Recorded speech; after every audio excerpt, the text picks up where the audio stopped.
Le damos la bienvenida a Sergio Palazzo. Sergio es precandidato a diputados por el Frente de Todos, secretario general de la bancaria. Sergio, gracias por atendernos. Buen día, ¿cómo va? Buen día, Federica, buen día a todos en el estudio y gracias por la nota.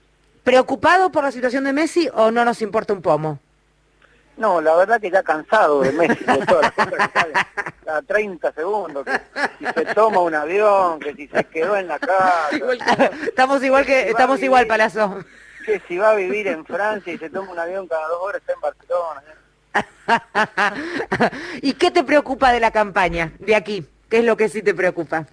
Llegar a la mayor cantidad de gente posible con un mensaje claro que establezca que lo que está en discusión es una elección legislativa en donde uno va a votar cómo quiere salir de la pandemia, si volviendo hacia el pasado y teniendo presente que hubieron 4 años que sin pandemia ocasionaron mucho daño al tejido social argentino, o si quiere salir mirando hacia el futuro con un Estado que estuvo presente en el peor momento de la vida de los argentinos contemporánea, que ha sido esta pandemia que ha golpeado la salud, y el Estado estuvo presente reequipando hospitales y dándole infraestructura después de 4 años de desinversión, estuvo presente ayudando con el IFE a los que menos tenían y con la asignación universal, estuvo presente ayudando a pagar salarios para que los trabajadores registrados mantuvieran su empleo. Bueno, esta es la gran discusión y la preocupación es cómo llegamos, porque no es una campaña tradicional y sabemos que medios hegemónicos importantes actúan como casi voceros muchas veces del partido de oposición, y tenemos que llegar a la mayor cantidad de ciudadanos posible de la forma más directa. Sergio, buen día. Mario Giorgi, ¿cómo va? Hola, ¿qué tal, Mari? ¿Cómo estás? Sí, claro, hay dos opciones muy fuertes. Ya se habla de un 75% de polarización.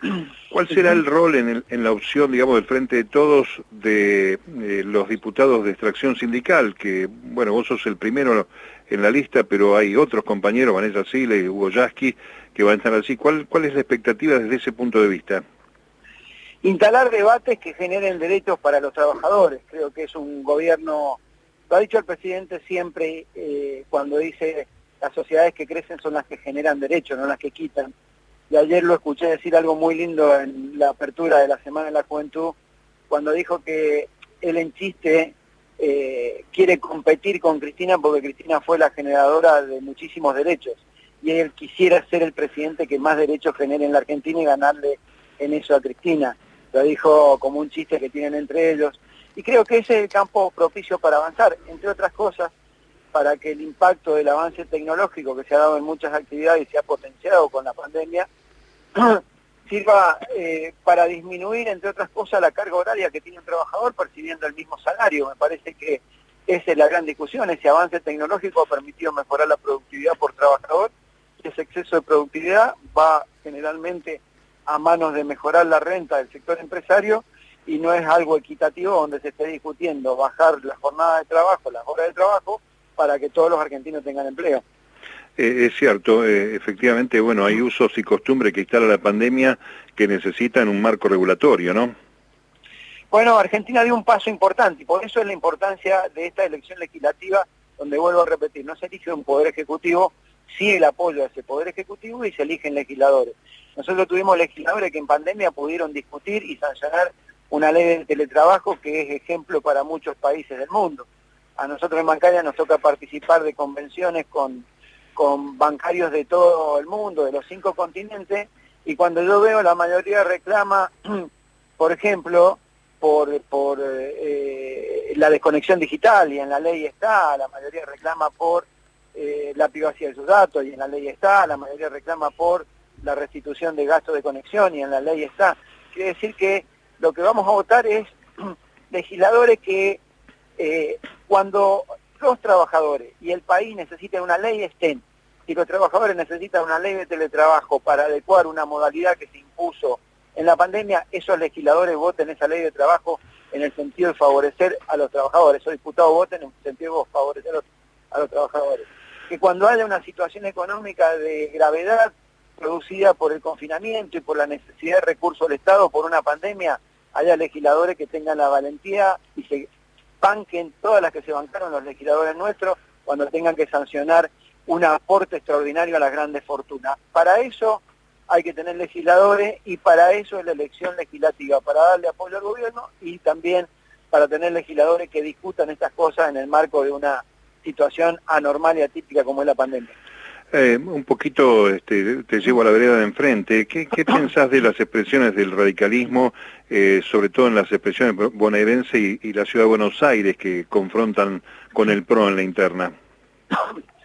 Bueno, en principio me parece que es una campaña en donde se están diciendo cosas muy fuertes, que no sé cómo después el que pierda una interna le puede decir a otro que acompaña al candidato que ganó.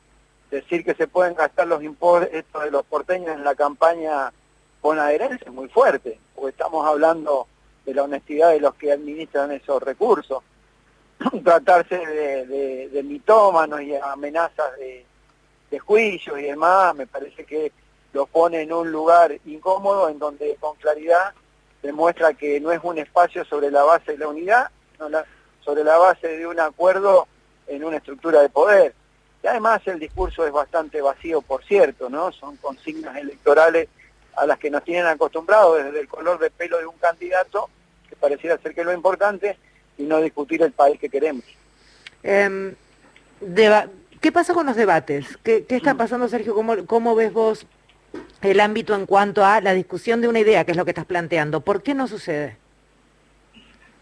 Bueno, en principio el debate se tiene que dar, lamentablemente no hay posibilidad, es una campaña normal, pero el debate, más allá de los medios, que uno va a los medios y van unos y otros, el debate se da en la militancia y en la calle, y se da en los barrios, y se da en el café, y se da en el trabajo, con lo que acababa de expresar al principio de la nota.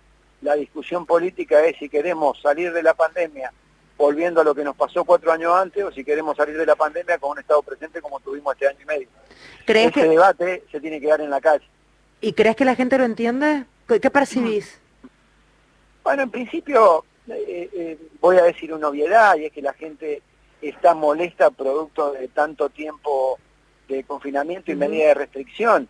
Es un tiempo donde le tuviste que decir a la gente todo lo que no tenía que hacer, y a ninguno de nosotros nos gusta que nos diga qué es lo que no tenemos que hacer o qué tenemos que hacer, pero lamentablemente es la realidad ante la ante la pandemia, que es un hecho mundial, no es particular de la Argentina, y sobre todo cuando lo que está en juego es la vida del que se tiene que cuidar y la vida de los demás que están cerca del que se tiene que cuidar, porque es una angustia muy grande. Yo vengo de padecer COVID y tuve síntomas complicados, con los 2 pulmones tomados, con neumonía bilateral, y mi preocupación no era mi salud, mi preocupación pasó a ser psicológica y era a las personas que estuvieron cerca y que las contagié, en este caso a toda mi familia, ¿no? General. Entonces, me parece que es una discusión en la cual ese enojo de la gente, pero del otro lado también tiene la razón del Estado, que ha tratado de protegernos a todos. Sobre esa base, quizás algunos hoy todavía no lo interpreten porque no ha estado instalada una discusión política de estas cuestiones. Lo único que ha estado instalado durante 1 año y medio ha sido la pandemia, y la pandemia genera ese tipo de enojo. Bueno, ahora que la mayoría ya puede acceder a una vacuna y al menos tener una dosis, y otros ya van por la segunda, y se pueda reabrir la actividad económica y podamos volver a tener una nueva normalidad, que no va a ser la normalidad anterior, creo que estos temas se pueden instalar a partir de ahora. Por eso yo preguntaba el entender, porque me parece que pasa más por entender determinados contextos que por a lo mejor determinadas cuestiones que tengan que ver con a lo mejor una cosa más vehemente o más ideológica que pasa por otro lado, y entiendo yo que además la oposición lo que está haciendo es usar ese enojo con fines políticos, claramente creo que claro, por eso digo que el discurso es vacío, es un discurso al que nos tienen acostumbrados, buscar y rascar en las entrañas para encontrar algún punto de odio entre los argentinos para incentivarlo. Nunca buscan la unidad, el debate franco, sino que buscan dónde hay una pizca de odio para seguir generando más odio. La última, y en referencia a lo que acabas de contar, yo no sabía que habías tenido COVID y que habías estado tan comprometido. Te escucho con una carraspera, no sé si es propia de la mañana o es consecuencia. Para que lo cuentes un poco a la gente también cómo se transita por el tema vacunación, y a lo mejor te usamos en el mejor de los sentidos. Mira, yo lamentablemente no había llegado a los 21 días donde dicen que se te generan los anticuerpos suficientes. Llevaba 14 días de vacunado, esperé como cualquier ciudadano, cuando se habilitó a mayores de 50, me presenté en un centro cultural de mi barrio en 3 de febrero, me vacuné. No llegué estaba en el día 14, 15, tuve un contacto estrecho que estaba contagiado y bueno, lamentablemente me contagié. A partir de ahí, la tos que sentí no es propia de la mañana, sino que te queda durante un tiempo, por lo que me dicen los profesionales, los médicos que me atienden, te queda durante un tiempo. Y bueno, ya me hice los primeros estudios, que era una radiografía y una tomografía de pulmones, igual que mi señora y los integrantes de mi familia que estuvieron en la misma situación. Y después al mes te tenés que hacer otro tipo de estudios vinculados a electrocardiograma, Holter y demás, cuando has tenido síntomas graves, porque por ahí dicen que, lo digo desde la ignorancia de lo que me dicen los profesionales y lo que recuerdo, ¿no? Por ahí algunas de las consecuencias que te quedan tienen que ver con miocarditis, creo que me dijeron, o algo así. Sí, cardiopatías. Exactamente, cardiopatías. Sergio, si tuvieras que dar un consejo, por supuesto, a todos los que están escuchando con el tema vacunarse, esta segunda dosis que a lo mejor te dan una alternativa de otra marca, aquellos que no quieran vacunarse, ¿qué le dirías? En principio 2 cosas, ¿no? La primera es que extrememos todos los cuidados y que nos pongamos las vacunas y que no se dejen llevar por la discusión, como vos decías, política, de la utilización política de la enfermedad.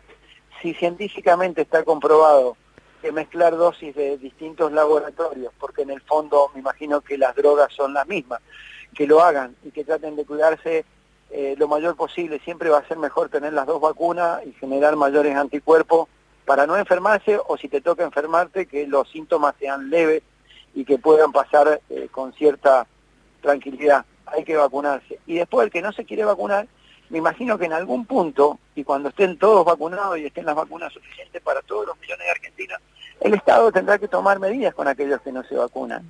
No puede ser que aquellos que no quieran anden por el mundo con la posibilidad de contagiarnos a todos los demás seres humanos que hemos decidido tener una actitud distinta en salvaguarda de nuestra salud y de la de los demás. En Francia pasó, en otros países está pasando, Alemania dice que está estudiando también la posibilidad, no sé si de sanciones, pero de restricciones. Las restricciones, a partir de que haya vacunas para todos, las restricciones tienen que ser para los que no se quieren vacunar. Gracias, Sergio, por hablar con nosotros, que tengas un buen día.